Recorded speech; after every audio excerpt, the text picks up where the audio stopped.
என்ன நினைச்சீங்க? இன்னைக்கு மக்கள் வெயிறு கொண்டு இருக்காங்க. எப்படா இந்த ஆட்சியை வீட்டுக்கு அனுப்பலாம், திமுக ஆட்சிக்கு எப்ப முற்றுப்புள்ளி வைக்கலாம், ஒருவிரல் புரட்சி எப்ப செய்யலாம், எப்ப வரும் தேர்தல். இப்ப கூட தேர்தல் ஆணையத்திலிருந்து ஒரு வாரம் 2 வாரம் தள்ளி போங்கன்னு கூட என்கிட்ட கூட சொன்னாங்க. என்னப்பா நசு, என்ன தேர்தல் தள்ளி போகுதுமாமே, இந்த ஆட்சியை முடிவெட்டலாம்னு நினைச்சோம். இல்லை, எப்படினாலும் தேர்தல் எப்ப நடந்தாலும் மொத்தமா தேர்தல் முடிச்சுட்டு தான் தேர்தல் ஆணையம் அறிவிப்பாங்க. அப்புறம் தான் அண்ணன் நம்முடைய கழக பொதுச் செயலர் முதலமைச்சர் ஆவார், அப்புறம் தான் அமைச்சரை வைக்கணும், நீங்க ஓட்டு போடுறதுக்கெல்லாம் வாய்ப்பு வரும்னு சொன்னேன். இன்னைக்கு அந்த அளவுக்கு இன்னைக்கு மக்கள் இந்த ஆட்சி மேல அவ்வளவு வெறுப்புல இருக்காங்க. இன்னைக்கு அம்மா சொன்னாங்க, திமுகவை பொறுத்த அளவுக்கு அம்மா மாதிரி ஆணித்தரமாக அதனுடைய செயல்பாடுகளை சொன்னதே கிடையாது. திமுகவுக்கு எந்த யோக்கியதையும் தமிழகத்தை பற்றி பேச யோக்கியதே இல்லை. எந்த திட்டம் நீங்க கொடுத்தீங்க? அம்மா சொல்லுவாங்க சட்டமன்றத்தில் நேருக்கு நேராக பேசுவாங்க. இன்னைக்கு இருக்கிற முதலமைச்சர் ஆடி போவார். உண்மையைத்தான் சொல்றேன். நீங்க காவேரி பிரச்சனையிலிருந்து, கச்சத்தீவில் இருந்து இன்னைக்கு கல்வி பட்டியல், மாநில பட்டியலில் இருந்து மத்திய அரசினுடைய கைக்கு சென்றது. இப்படி ஜல்லிக்கட்டு இன்றைக்கு தடை ஏற்படுவதற்கு காரணமாக இருந்தது நீங்க தான். நீட்டு தேர்வு வருவதற்கு நீங்க தான். எந்த அர்த்தத்தை வைத்து, எந்த முகத்தை வைத்து தமிழக மக்களுக்காக பாடுபடுவோம் என்று சொல்கிறேன் என்று சொல்லி அம்மா அவர்கள் சொல்வார்கள். இங்க தில்லை கோபி என்ற இங்க பேசினதுல எனக்கு ரொம்ப பிடிச்சது, 91 திமுக எதிர்கட்சியே கிடையாது, 2011 எதிர்கட்சியே கிடையாது, துடைத்து எடுத்துட்டாங்க. தப்பிச்சோம் புழைச்சோம் தான் 91 ஆட்சிக்கு வந்தாங்க. ஒருத்தர் வந்தார், அத நம்ம முதலமைச்சர் அன்னைக்கு இருந்த கலைஞர் வந்தார். ஆக அம்மா மாதிரி திமுக துடைத்தெடுத்தது. அதே மாதிரி புரட்சி தலைவர், நம்முடைய தங்க தலைவர், மனித புனிதர், பாமர மக்களாலும் தமிழக மக்களாலும் என்றும் அவர் இதயத்தில் வாழ்கிற நம்முடைய தலைவர் புரட்சி தலைவர் எம்ஜிஆர் மறைந்து 38 ஆண்டுகள் ஆயிருச்சு. இன்னைக்கு வாழ்ந்து கொண்டு இருக்கிறார். அவருடைய 109வது பிறந்த நாள் பெருவிழாவை நான் இப்பதான் கொண்டாடி முடிச்சோம். இன்னைக்கு அம்மாவுடைய பிறந்த நாளை கொண்டாடுறோம், பொதுக்கூட்டம் நடத்துறோம். நேற்றைக்கு முன்தினம் இருந்து அம்மா பிறந்த நாள் கூட்டம், பிறந்த நாள் நலத்திட்டங்கள்லாம் நடத்திக்கிட்டே இருக்கும். இன்னைக்கு தலைமை கழகத்தால் நடத்தப்பட்ட இந்த கூட்டம், அதுவும் இது அதிமுக கோட்டை தெற்கு தொகுதி. இப்ப தெற்கு தொகுதியில் இதயமாக இருக்கிற தினமணி டாக்கீஸை இது நடத்துவது உண்மையிலே சால பொருத்தம் என்பதை நான் தெரிவித்துக் கொள்கிறேன். தம்பி முத்துகிருஷ்ணன் கேட்டேன், தம்பி இந்த மாதிரி தலைமை கழகத்தை அறிவித்திருக்க கூட்டத்தை நடத்துறீங்களான்னு கேட்டேன். என்னென்ன பேசா போகுது, பேசா எப்படி சொல்றாரு, பேசா போ, நான் நடத்துறேனே, எனக்கு வாய்ப்பு கொடுங்கனே, நான் நடத்துறேனே. அம்மா பிறந்த நாள ஒரு குட்டி மாநாட்டை போல நடத்துறேன். 7 மணிக்கே மக்கள் இங்க கூடிய காட்சியை பார்த்தேன். கண்மாவள்ளி கூட்டிட்டு வந்த ஆட்கள் கூட அப்படியே வந்து இடம் இல்லைன்ட்டு அப்படியே கும்பிட்டு மேடையில் இருக்கவங்களா ஒரு சலாம் போட்டு அப்படியே போயிட்டே இருந்தாங்க. நான் கேட்டேன் சகோதரிகிட்ட, என்னம்மா என்னம்மா இப்படி போயிட்டாங்களே? இல்லைனே, அங்க சைடில் உட்கார்ந்து இருக்காங்க. ஆனாலும் மக்கள் நிறைந்து காய்க்கின்ற காட்சி, அதன் தாய்மார்கள் இன்னைக்கு ஆர்ப்பரித்து வந்திருக்கீங்க. இன்னைக்கு அம்மாண்டாலே பெண்கள், பெண்களுக்கான திட்டங்களை கொடுத்த தலைவி புரட்சி தலைவி அம்மா, புரட்சி தலைவர். தொட்டில் குழந்தை திட்டத்தில் இருந்து அவங்க கல்லறை செல்லும் வரை திட்டங்களை கொடுத்தவர் புரட்சி தலைவர் அம்மா. இந்த நாட்டிலே பெண்களுடைய முன்னேற்றத்திற்காக அரும்பாடுபட்டவர்கள் யார் என்றால் தந்தை பெரியார். மறந்துடாதீங்க, தந்தை பெரியார் அதுக்கடுத்து பேரறிஞர் அண்ணா, புரட்சி கவிஞர் பாரதியார், பாரதிதாசன், இவர்கள் ஒட்டுமொத்த கனவை நிறைவேற்றிய ஒரு தலைவர் யார் என்றால் புரட்சி தலைவர் அம்மா தான்.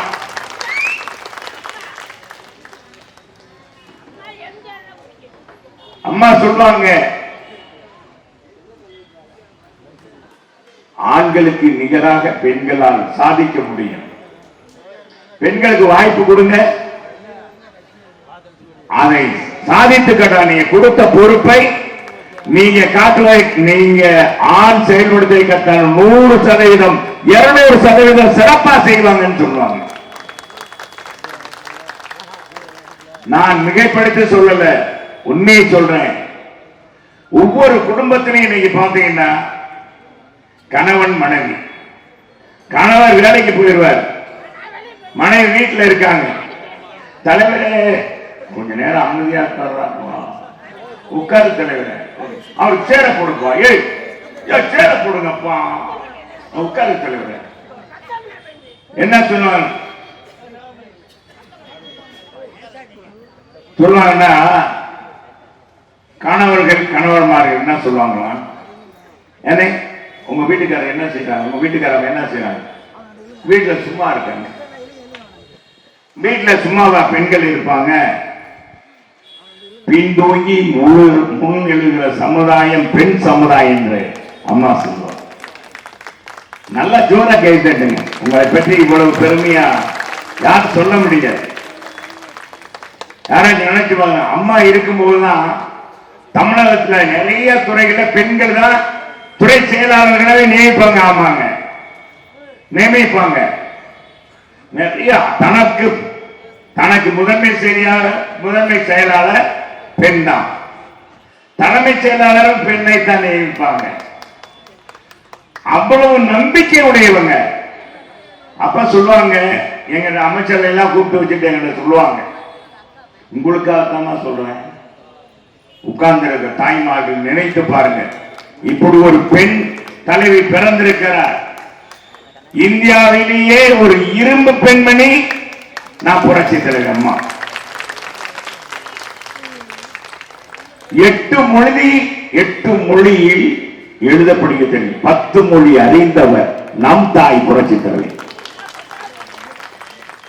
ஆந்திராவுக்கு போனா ஆந்திராவில் பேசுவாங்க, கன்னடத்துக்கு போனா கன்னடத்துல பேசுவாங்க, மலையாளத்துக்கு போனா கேரளாவுக்கு போனா மலையாளத்துல பேசுவாங்க, வடநாட்டுக்கு போனா ஹிந்தியில பேசுவாங்க, ஆங்கிலத்துல பேசுவாங்க, ஆங்கிலத்தை முனி நாக்குல பேசுவாங்க, முனி நாக்குல ஆங்கிலத்தில். ஹிலாரி கிளின்டன், அமெரிக்க ஜனாதிபதியுடைய மனைவி ஹிலாரி கிளின்டனுடைய மனைவி, அவர் இந்தியாவில் சந்திக்க வந்த முதல் அரசியல் தலைவர் நம் தாய் புரட்சி தலைவர் அம்மா. எங்கெல்லாம் இருக்க சொல்லிட்டாங்க. ஹிலாரி கிளின்டன் வருகிறார், என்னை சந்திக்க வருகிறார்.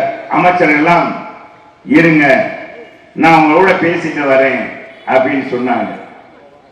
சரி, வீட்டுக்கு வருவாங்க போல இருக்கு. அம்மா போறாங்க, தோட்டத்துக்கு தான் போயஸ் கார்டன் வருவாங்கன்னு நினைச்சான்.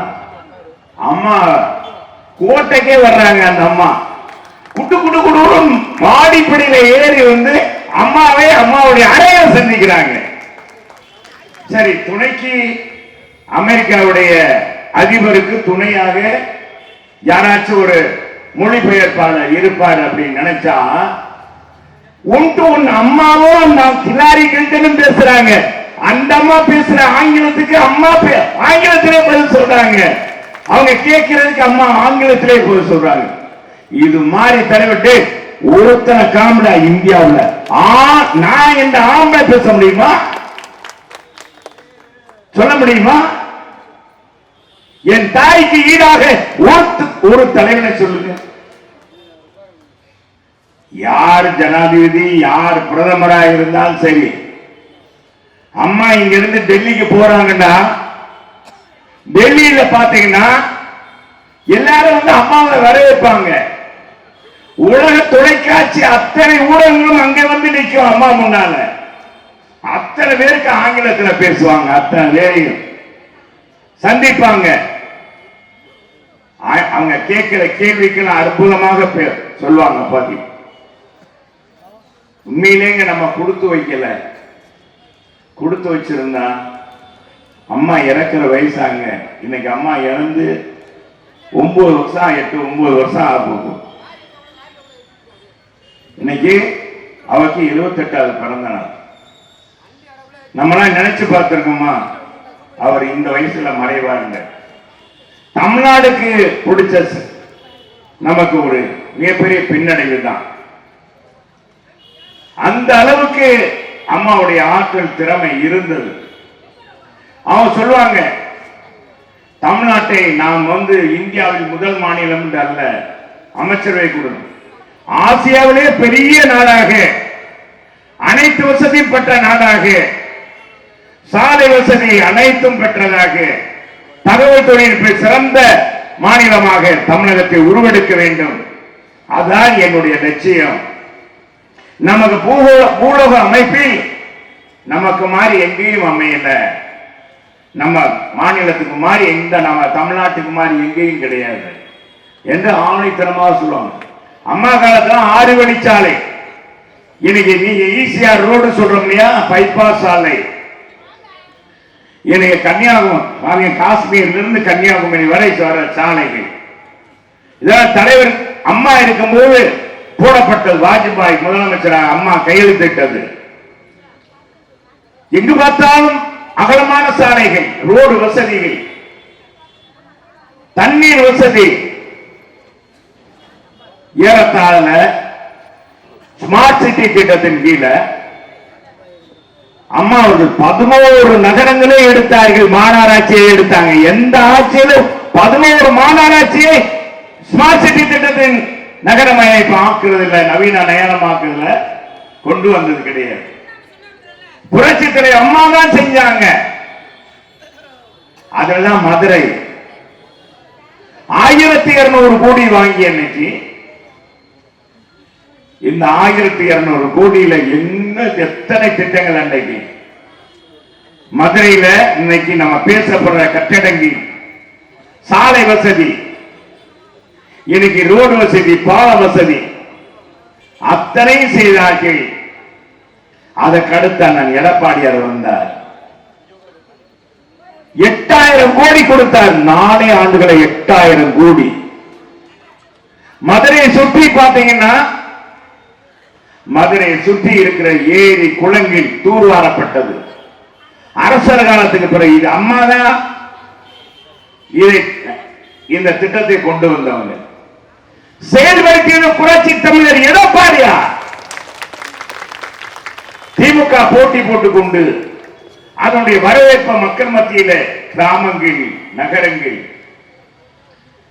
எல்லா பேரும் வரவேற்கிறாங்கன்னு பார்த்துட்டு திமுக சார்பா வேணும், நாங்களும் தூர் வாடுறோம் அப்படின்னு போய் அதையும் ஸ்டாலின், அது ஒரு நாடகம் பாருங்க. திமுக காரண மாதிரி நாடகம் எவனும் கிடையாது. கலைஞர் குடும்பம்ன்றதுக்கு உண்மையிலே திமுகவுடைய குடும்பம் ஒரு சாட்சி. அவ்வளவு நடிப்பு, கலைஞர் நடிப்பு, இவரு நடிப்பு, எல்லாருமே நடிக்கிறாங்க. இங்கே புயல் மழை மக்கள் வாடுறாங்க. நம்ம கலைஞர் முதலமைச்சர் 86 வயசுல சரியாவுடைய ஆடை கொஞ்சம் தூக்கலா இருக்க, படம் பார்த்துட்டு டிவி பார்த்துட்டு தூக்கலா இருக்க சினிமா. அப்பவே கும்பி இங்க பாத்தீங்கன்னா கும்பி எரியுது, குடல் கருகுதுன்ற மாதிரி அவன் கஷ்டப்பட்டு இருக்கான். இவர் என்ன சரி மாநாட மயிலாட பாப்பாருங்க, மாநாட மயிலாட பாப்பார். என்ஜாய் பண்றதுக்கே குடும்பங்கள். முதலமைச்சர் ஆயிட்டா என்ஜாய் பண்ணணும். ஆனா அம்மா அப்படி வச்சுக்க மாட்டாங்க. அம்மாவும் சரி, தன் அமைச்சரையும் சரி, பம்பரம்போர் பணியாற்றணும். சுண்டு வரல துறையை வச்சிருக்கணும். கேட்கிற கேள்விக்கு பதில் சொல்லணும். துறையிலிருந்து ஒரு தவறு வரக்கூடாது. சிறு தவறு பத்திரிகையிலயோ ஊடகத்திலே வரக்கூடாது. வந்தா உடனே சீட்டு பேப்பர்ல எழுதி உடனே அம்மா அறைக்கு வர சொல்லிடுவாங்க. சேம்பருக்கு, முதல்வர் சேம்பர். என்ன உன் திரையப்பட்டி வந்திருக்கு, எதுனால? அது யாராச்சும் ஒரு பெண்ணு சொல்லிட்டான்னு வச்சுக்கோங்க, எனக்கு இந்த அமைச்சர் இது பண்ணாரு, அந்த அமைச்சர் என்னை ஒரு மாதிரி பேசினாரு அப்படின்னு சொன்னா அவ்வளவுதான், சீட்டு கிழிஞ்சது. கோட்டையிலிருந்து போறதுக்கு அவனுக்கு கொடி இருக்காது, கார் இருக்காது. அதாண்ட பெண்களுக்கான பாதுகாப்பை கொடுத்தது. ஒரு அமைச்சருக்கே இந்த கதி என்றால் அதிமுக நிர்வாகிகள் என்ன பாடுபடுவாங்க. அன்னைக்கு போடப்பட்டதான் கும்பதான் என்கிறாங்க. இன்னைக்கே பாருங்க, நாங்க அந்த நடுக்க இன்னைக்கும் போகல. அந்த அளவுக்கு பெண்களுக்கு முக்கியத்துவம் கட்சியிலும் சரி ஆட்சியிலும் சரி. பெண் என்றால் அம்மா இறங்கி விடுவார்கள். அந்த அளவுக்கு பெண்கள் மீது அளப்பரிய பற்றும் பாசங்கள். அதான் பெண் குழந்தை படிக்கணுன்றதுக்காக முதல்ல பெண் குழந்தையை சிசுவை ஒழித்தவர் அம்மா. நீங்க நினைச்சு பார்க்கணும்.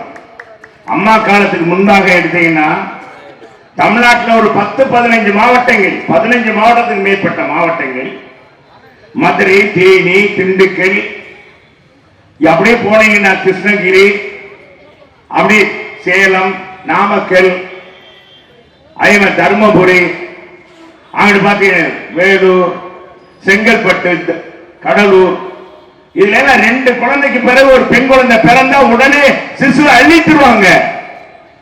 அது அந்த தாய்க்கு தெரிஞ்சு, அம்மாவுக்கு குடும்பம் இருந்துச்சா, அம்மாவுக்கு திருமணம் ஆயிருச்சா, பிள்ளை இருந்துச்சா, இல்ல, எண்ணி பார்க்கணும். அந்த தாய் பெண்களுடைய அந்த பெண் சமுதாயத்தை எப்படி நேசித்தார் என்பதற்காக இதை நான் சொல்லுகிறேன். அந்த குழந்தையை அழிக்காதீர்கள். எந்த தாய் தகப்பன், அந்த காலத்துல ஒரு பெண்ணுக்கு எதிரி பெண்ணு தான். இந்த கிழவிகள் இதுக்குன்னே இருக்கும். பிரசவம் பார்க்கறதுன்னு ஒரு கிழவி இருக்கும். இப்பதானே எங்க பாத்தீங்கன்னா ஆஸ்பத்திரியில தான் குழந்தை பிறக்கிறது, அது சிசேரியன் தான். அந்த காலத்துல மருத்துவ செய்யலாம். 91 அம்மா ஆட்சிக்கு வர்றதுக்கு முதல்ல அப்படித்தான் இருந்தது. ஆட்சிக்கு வரும்போது அப்படித்தான் இருந்தது. அந்த பாட்டியை அந்த கிழவியை தான் கொள்ளும். ஆம்பளையால் போய் கொள்ள மாட்டான். தாத்தாவா போய் செல்வாரு, குழந்தைய சிசுவை கொள்வார். ஒரு பெண்ணுக்கு பெண்ணு தான் அதையும் சொல்லுவாங்க. இனி அந்த பெண் சிசு அடிக்காதீங்க, என்கிட்ட கொடுத்துருங்க. எப்படி பாடுறாங்க, எப்படி பாடுறாங்க, எவன்டா நினைச்சா? கலைஞர் அதுக்கு மேல எத்தனை தடவை 3 தடவை முதலமைச்சரா இருந்தார். என்ன வந்துச்சா? இருந்துச்சா? இல்லையே. அம்மா நினைச்சாங்க குழந்தை அழிக்காங்க, அந்த குழந்தை ஏன்ட்ட கொடுங்க, நான் தாயா இருந்து வளர்க்கிறேன் அப்படின்னு வளர்த்தாங்க. இன்னைக்கும் அந்த திட்டம் இருக்கு. ஆனா அதை அவ்வளவு பெருசா செய்யறது இல்லை. ஆனா யாரும் குழந்தைய போறது இல்லை. அந்த நிலையே இல்லை. எல்லாம் 2க்கு மேல 1 போதுன்றான். நாம் இருவர் நமக்கு இருவர் முதல்ல போட்டாங்க. முதல்ல அப்படித்தானே போட்டாங்க குடும்ப கட்டுப்பாடு. நாம் இருவர் நமக்கு இருவர், நாம் இருவர் நமக்கு ஒருவர் தான். ஆண் குழந்தையா பெண் குழந்தையா கருவிலே பார்த்துறாங்க. இது ஆண் குழந்தையா பெண் குழந்தையா எது கண்டுபிடிச்சாங்க. மருத்துவர்கள் கண்டுபிடிச்சு ஆண் குழந்தைன்னா கரு வளர விடுறாங்க, பெண் குழந்தைன்னா அது. இதனாலே பெண் குழந்தை பெண் பிறப்பு குறைஞ்சிட்டு வருது. ஒரு காலத்துல கூட இருந்துச்சு, குறைஞ்சிட்டு வருது. அப்ப அப்படி அதை கொண்டு அப்புறம் பாட புத்தகம் இலவசம். 16 வகையான பொருள் தன்னுடைய பிள்ளைக்கு எந்த தகப்பனும் கூட எங்க கூட பார்த்திருக்க செய்ய மாட்டாங்க.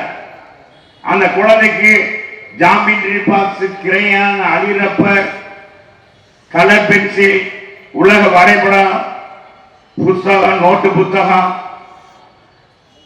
இது மாதிரி கொடுத்து ஒரு பையன் கொடுத்து குழந்தை அப்படி போய், அதுவும் அம்மா சீருடை, அந்த சீருடை பார்த்தீங்கன்னா சரி, முதல்ல காக்கி சட்டை இது இருக்கும். பிள்ளைகளுக்கு பாவாடையை கொடுத்துருப்பாங்க. அம்மா அப்படியே சுடிதார் போட்டிருக்காங்க. அது கலர் கலரா கவர்மெண்ட் பிள்ளைங்க மாதிரி பிள்ளைகள் அரசாங்க பள்ளியில படிக்கிற பிள்ளைகளுக்கு கொண்டு வந்த ஒரு தலைவர் அம்மாடா. யாருமே நினைச்சு பார்க்க முடியாது. அப்ப கொண்டாந்தாங்க. அப்புறம் அந்த பெண் குழந்தை 8 வயசு ஆயிடுதுன்னு வச்சுங்க, 11 வயசு 10 வயசு 10 வயசு பருவம் ஆயிருங்க.